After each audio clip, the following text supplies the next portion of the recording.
To be continued. Hello friends. Lately, instead of discussing constructive topics, we end up talking about various scoundrels.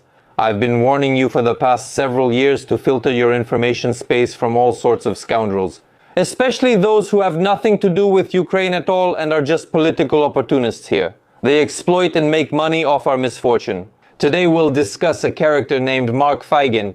I received a message that there will be more to come, which I will tell you about and show you now. But I want to remind those who don't know. A little over a week ago, the security service of Ukraine detained my mother, conducted a search, seized equipment, and brought her to the city of Kyiv. There was a court hearing where she was accused of justifying Russian aggression just for reposting one of my videos. This case is purely political. Zelensky's regime is simply trying to put pressure on me or silence me this way. And now Mark Feygin has commented on this situation. It's important to quickly know who you're dealing with. Let's begin. Look, in Ukraine, there's a lot of criticism going on. I'm observing the country right now. I won't mention any names. They put someone's mother in jail. Forgive me, the country is at war. People are dying every day, dying. Let's stop for a moment. How am I involved with people dying? Are they dying because of me?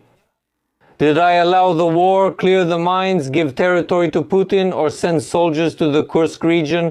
What exactly are the complaints against me? Alright, without continuing this video any further, of course, we will finish watching it now. Or maybe it was Mark Feygin who sat with Arestovich and talked about 2 or 3 weeks while people were dying and I was the one who faced the war in the city. Moreover, before the war started, I had been doing business in Ukraine for 10 years when the war happened, while they were just chatting over there.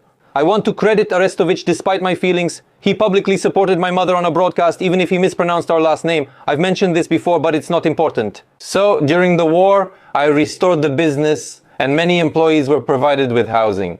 At that time, people were living in Kyiv at the company's expense, of course, while Feygin, who has absolutely nothing to do with Ukraine, was just packing up and doing his little broadcasts. Naturally, the office of the president of Ukraine doesn't pay him, and he's not a propagandist. And then some jerk, I won't mention any names or anything, just in case, starts making accusations, and here I am.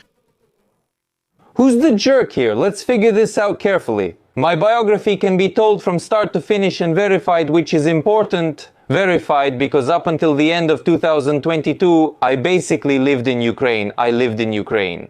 And I'll say it again. While you were a political opportunist making money off our country's misfortune, a country you have nothing to do with, I, with my family, helped the military and helped people who listened to your stories and ended up suffering as a result.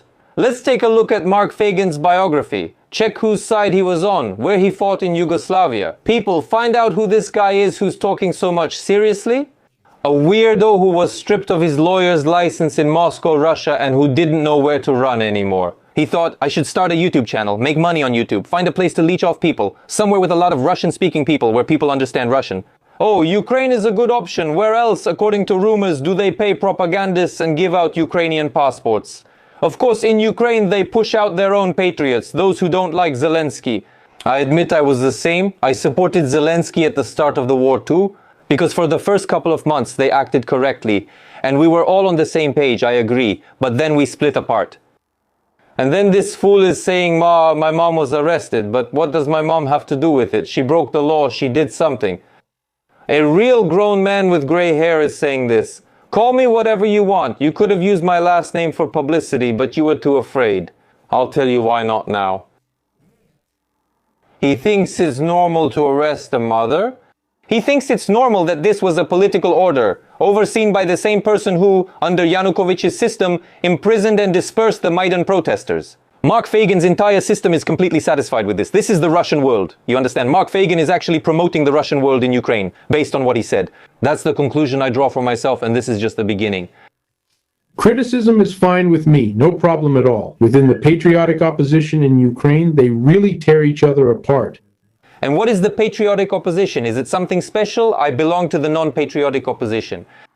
Mark Feygin will decide who counts as the patriotic opposition. Who is Mark Feygin in Ukraine? Why do they do broadcasts with him? With Kurbanova, it's obvious. She needs money and information. But who is Mark Feygin? I'm against him making decisions and enforcing segregation when the state separates citizens by religion, language, or politics. Now Mark Feygin has decided to divide the opposition too. There's the right opposition and the wrong opposition.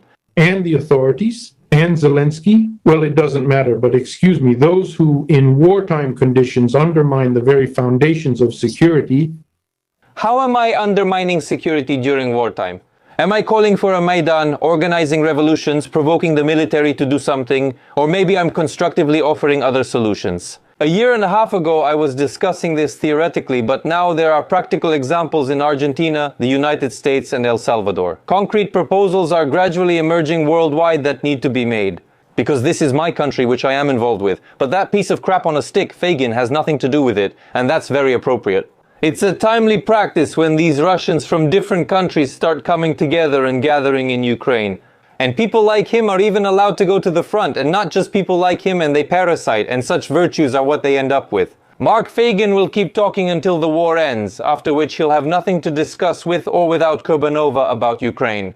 He will live in his prosperous France. Well, that's what I read on the internet, that he lives in France, and everything will be wonderful for him, everything will be fine for him. People in Ukraine will suffer because of Zelensky's regime and his actions, but we're not discussing politics right now. I'm digressing here because he takes broad topics and makes very sweeping statements, so to speak. We're talking about a mother who was arrested and put under house arrest for reposting a video made by her son. This isn't considered a crime anywhere except in the Russian world, meaning Russia, and there it's considered normal, and that's where Mark Feygin was expelled from. And open the internet, take a look. He was convicted in absentia. Let me read it exactly. A court in Moscow sentenced former lawyer Feygin in absentia to 11 years in a penal colony for spreading fake news, and the fake news was related to the Russian army. So Mark Feygin suffered in Russia. He was convicted in absentia for this, but he wasn't the only one. I don't even know about his mother at his age, whether his mother is alive or not. I don't want to touch on poor parents, unlike this bastard, but he was convicted in absentia. And he thinks that in Ukraine, this is basically normal practice. That's why Mark Feygin made himself out to be an enemy of Putin. He may be using Ukrainians to solve his own problems, expecting them to die or overthrow Putin for him. But is Putin truly his enemy? Many rumors suggest connections between Mark Feygin and the Russian main intelligence directorate, but there's no evidence, and I'm not making any claims. You see, and there are a lot of so-called heroes like him who want to solve their problems at the cost of our lives. And he's the one sitting there inciting, saying, let's fight more, let's do more. Mark Feygin, hurry up and overthrow Putin for the money, since that's what you or someone like Garry Kasparov wants. To domestic politicians, societal stability, and more. I don't get it. I really don't understand. Yes, it's a form of military democracy. It can be a bit harsh. And that's a whole different story. I don't know how you'll write about it in the comments. In all the time of the war in our country, I've never heard such a term as military democracy. I got interested. Let's read together what military democracy is. This social structure features an elected military leader, a people's assembly of free individuals who choose the leader, and a council of elders. Only those who bear arms have voting rights. Military leaders are chosen not based on blood relations or tribal rewards, but on their military merits and their unconditional obedience to the supreme chief. The term was widely used by Karl Marx and Friedrich Engels, which led to its widespread adoption in Marxist historiography. For example, as described by Soviet professor Nusikin, obedience to the supreme chief is necessary. So why didn't you, Mark Feygin, you bastard, go? Why didn't you show military obedience to your leader Putin? Why did you scum leave from there? Here in Ukraine, you're causing trouble for real opposition members. Plus, you forced me out of the country even though I did a lot for it, didn't I? But that's always subjective. Of course, you can judge it. In my opinion, I'm not bragging, but some political opportunists and political prostitutes come here trying to teach me and my country how to live, turning my people against me. But Engels and Marx are the most important. You'll notice a different handwriting style among athletes promoting leftist ideas. Do you think this is all done for free? Look at who finances them. Let them tell you where these grants come from and who they're crowing for, or rather at whose expense. All of this, and who is promoting leftism in Ukraine, these leftist ideas. They've gone so far, he's now mentioning military democracy. Yeah, they've gone crazy, people. Just stop listening to all this. They're just destroying. This is an information campaign against common sense. This is just pure leftist stuff. Leftists who have never made money, don't make money, who just go blah blah blah and get paid for this propaganda. Allegedly, of course. But so much war can be really, really tough. Once the war is over, that's it. We can analyze everything, or maybe we can't. But right now... Like I said before, what does my mom have to do with this? What kind of arguments are these? Has someone accused me of something? Is there a criminal case against me? Have I been accused of trying to overthrow the government or anything else? Mark Feygin, damn, what have I been accused of? The price of people's lives, tens, hundreds of thousands, that's what it comes to. How am I connected to these deaths? This is the second time I'm asking. Did I do something that led to someone's death? Or maybe on the contrary, did you even listen to my channel for at least 5 minutes before making your nasty conclusions here? Feygin, yes, just look at their views, look at their views. Let's just take the last stream. My streams get fewer views than Feygin's. He has millions of subscribers, but my 2.5-year-old channel has only 240,000. And as for Kurbanova, I don't even know, maybe she boosted her numbers or did something else, so now there's a complaint against Kurbanova. If you were a decent person and you're not Kurbanova, you would never do that, at least if it happened that way. If you're doing a broadcast and making money, you can't forbid that, you have the right. When that creature was saying such disgusting things, you started laughing there, smirking. Let's take a look at where Kurbanova was after Putin's hybrid war began in 2014. Watch this video showing how Kurbanova visited Moscow, enjoyed her time, had fun, and loved being there. Kurbanova really loves Russia. Ta-ta-dum. Ta-ta-dum. Ta-dum.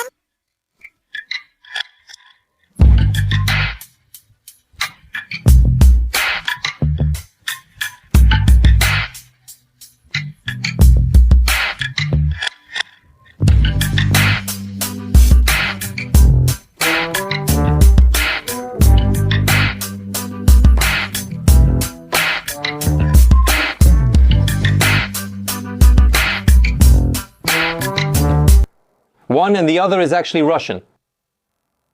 But Ukraine has to be the way they told you to see it, or rather the way they want to put it in your head and label the enemies of Ukraine, to turn patriots into enemies, because that's what the Zelensky regime and those who pay want. Is that how it turns out? And there's another curious story here published on an anonymous Telegram channel. Priami television channel chief editor Viktor Medved attempted to flee to Poland with fake documents and a false diagnosis. And of course, he wasn't allowed to leave. That's what they reported there. That's the news, Victor. The court decided that for such talents, he will pay a fine of 68,000 hryvnias. And now for some spicy details. Medved is the lover of Poroshenko's channel star Elena Kurbanova. So, it turns out, if we believe this anonymous Telegram channel, Kurbanova's man tried to leave Ukraine with fake documents, but he was turned back.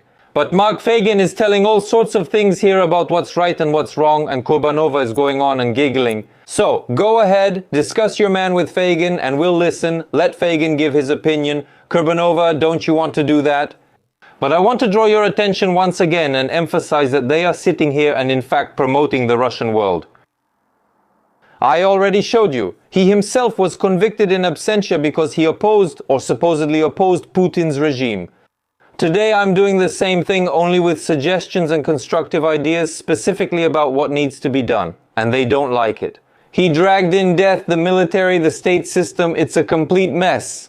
Mark Feygin thinks this way, so we can conclude that Mark Feygin and Kurbanova want to create the Russian world, but under the Ukrainian flag. That's what they're trying to do. I'm against this, and that's why the Zelensky regime is persecuting me. Yarmak. Turns out they're all serving this. I won't be there. Find these gems yourself. Feygin has repeatedly said about himself that he is an ambassador of nuclear weapons in Ukraine. That's a different kind of cruelty. He wants to provoke the Ukrainian people so that Putin, God forbid, uses a tactical nuke or other problems arise. And Mark Feygin will be in France, sipping wine, having coffee, doing broadcasts, making money. That's how he set himself up so nicely. But you listen to them. Do you think he's the only one like that? Yeah, Jay, there are dozens of these political drifters now. People like Kurbanova promote them here, put them on shows, advertise them, and you just lap it up. But that's not my audience. You don't watch that stuff. It's for suckers. You listen to it, turn into vegetables, and they mess with your heads. This is pure propaganda. If you want change in Ukraine, don't listen to people like that. Support constructive proposals with real facts and substance, not empty talk or someone claiming to be a nuclear weapons ambassador. In mid-January, I'll clearly show Mark Feygin the propaganda he's spreading with specific names. Who does Mark Feygin work for?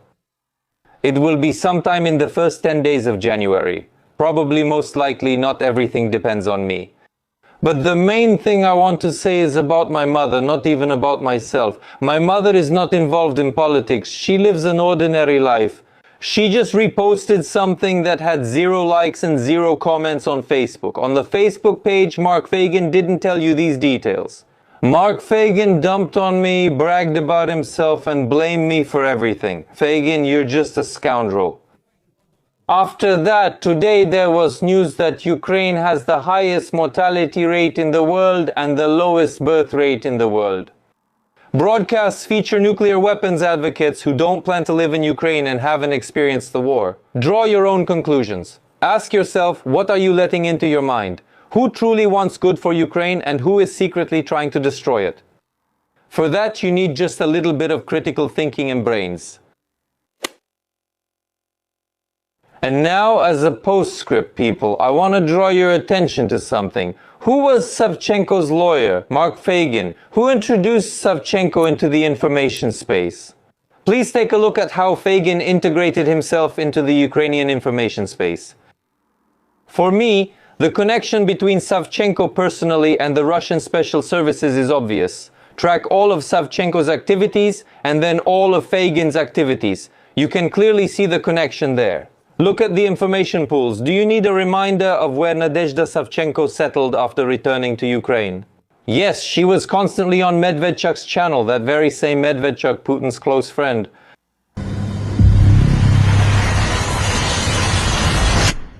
Boom, she really tried hard. It wasn't me sitting there, it was Savchenko sitting there and Feygin was her lawyer. And now Feygin is pushing a different agenda. Because apparently some other decision has been made somewhere, they're moving the pieces around, some kind of scheme is being carried out. I've already recommended to my subscribers and to those who are new, I recommend again the American series Homeland, which was filmed with the help of CIA employees and other American intelligence agencies who also helped write the scripts. The cases were used as the basis there. In the first seasons, the cases are basically copied. How is Savchenko recruited and how does it all happen? But this is all just an opinion, that's all, in my view. I'm just telling you, just giving you a little hint where to look. Mark Feygin was involved and he's upset with Elisevich, who is happy and believes the security service can detain Elisevich's uninvolved mother and to prosecute over a repost made by her son. Start thinking, people, about who you listen to and what they're trying to put into your head, and for now, think about Ukraine as well.